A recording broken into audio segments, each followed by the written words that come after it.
Français parlent au français. Donc on est en train de tuer les Grecs avec cette cure d'austérité. C'est ça qu'il faut expliquer aux Français. On ne les sauve pas. Ce qu'on veut, c'est sauver l'euro. C'est le dogme de l'euro que l'on veut sauver au travers de la Grèce. Mais qu'est-ce que vous voudriez Parce que l'on sait pertinemment que si la Grèce, ce qui arrivera, et aujourd'hui, il y a des gens qui l'admettent parce qu'ils sont honnêtes et des gens qui jusqu'au dernier moment ne l'admettront pas, elle fera défaut. Et que l'on craint par-dessus tout, évidemment, l'effet domino. Mais il fallait y réfléchir avant. Quand vous avez monté cette énorme machine autour d'une monnaie unique, sachant pertinemment, en tout cas pour ceux qui étaient des économistes éclairés, que ça ne fonctionnerait pas. Eh bien, ça fait des mois que je dis que ça ne fonctionnera pas. On m'a rionné, on m'a traité d'incompétente, etc. Il faut quand même admettre aujourd'hui que mon diagnostic était à tout le moins le bon.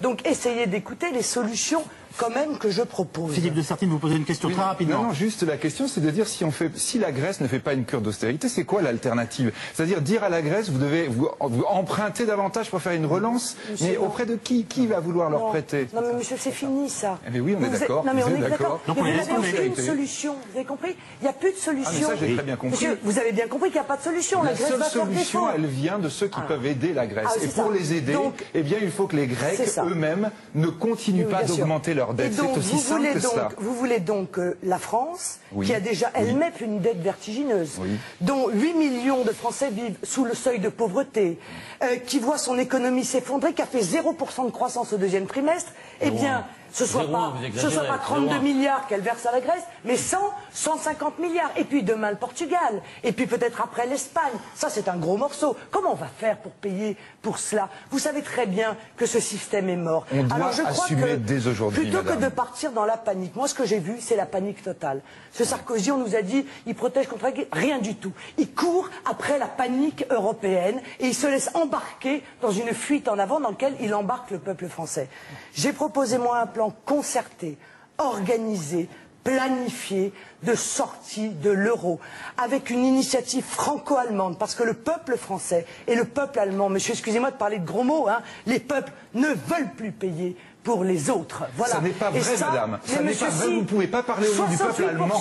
Vous ne pouvez pas parler au nom du peuple allemand. Et 75% des Allemands, monsieur. Ah ben ça, c'est très intéressant. Où l'Allemagne l'a prouvé, s'il vous plaît. Où l'Allemagne l'a prouvé. L'Allemagne, tous les jours, madame. Oula, les sondages. Oui, les sondages. Oui, dans les ça votes, vous madame. pas, vous voulez pas les vous aussi, entendre. vous aimez bien les sondages, mais je suis désolé. 75% les des sondages Allemands m'intéressent pas. refusent un nouveau plan de renflouement de la Grèce. L'Allemagne 68% des Français refusent un nouveau plan de renflouement de la Grèce. Ça n'est pas parce que leurs dirigeants, monsieur, n'écoutent pas leur peuple qu'il ne faut pas écouter les peuples, parce que il faut c'est ça regarder la à quel démocratie. moment ça va se passer dans le vote. Jacques Sapir et évidemment Christian Estrosi agit.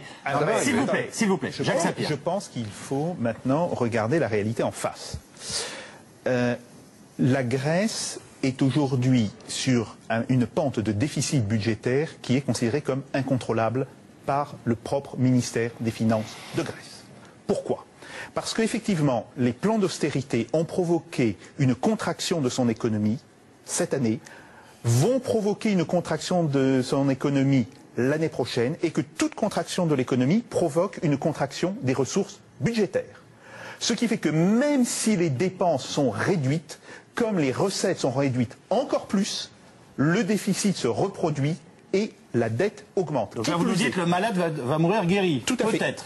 Et qui plus est, comme on calcule aussi le poids de la dette en pourcentage du PIB, si le PIB se réduit, quand bien même la dette en valeur absolue resterait la même, nous avons nettement une augmentation de ce rapport. Bon, c'est le scénario que nous avons connu dans les années 1990 pour la Russie. Il faudrait quand même peut-être en tirer les conclusions.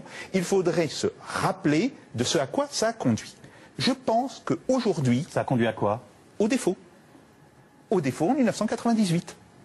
Et ça a conduit en particulier le FMI, tout d'abord à faire des prévisions absolument folles. Alors, rappelez-vous les prévisions de 1999.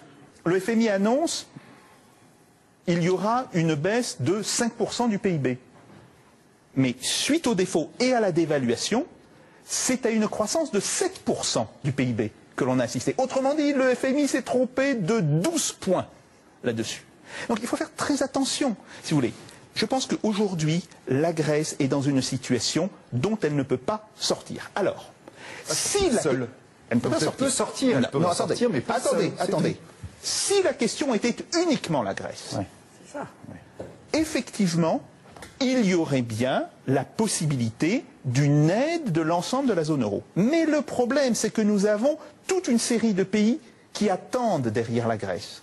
Bon, il y a le Portugal, l'Irlande, mais il y a surtout beaucoup plus important, il y a l'Espagne. L'Espagne dont on sait aujourd'hui qu'elle va être confrontée à un énorme problème budgétaire à partir de la fin de cette année et du début de l'année prochaine. Pourquoi ? Parce que les allocations chômage sur les 22% de la population active qui sont au chômage, ces allocations chômage vont arriver à expiration et qu'il n'y a pas en Espagne l'équivalent du RMI ou du RSA. Ça veut dire une explosion sociale à venir. Oui, et surtout une explosion européenne, si on va au bout de votre scénario. Ou si vous voulez, même avant cela, il y a quelque chose de beaucoup plus simple. Monsieur Il y Calvi, a quelque chose de beaucoup plus simple. C'est le fait que les banques espagnoles qui ont prêté à la population verront leurs créances ne pas être remboursées. Et donc le gouvernement espagnol sera devant le choix suivant.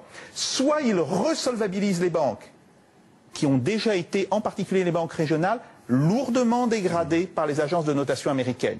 Et il devra augmenter de ce point de vue-là son déficit budgétaire, soit il va resolvabiliser sa population, ce qui serait la meilleure solution, mais il augmente aussi son déficit budgétaire. Jacques Sapir vient de nous dire, en fait, ça ne fait que commencer. Christian Estrosi, vous voulez réagir? Et en même temps que je vous donne la parole, quand même, je vous fais réagir à ce sondage qui nous a beaucoup frappé et auquel faisait allusion Marine Le Pen il y a quelques instants.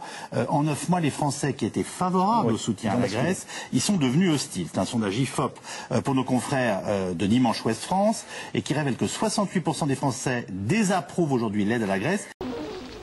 Veuillez écouter tout d'abord quelques messages personnels.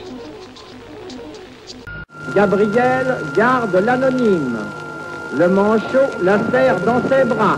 Nous disons, le manchot la serre dans ses bras 2 fois. Le fantôme n'est pas bavard.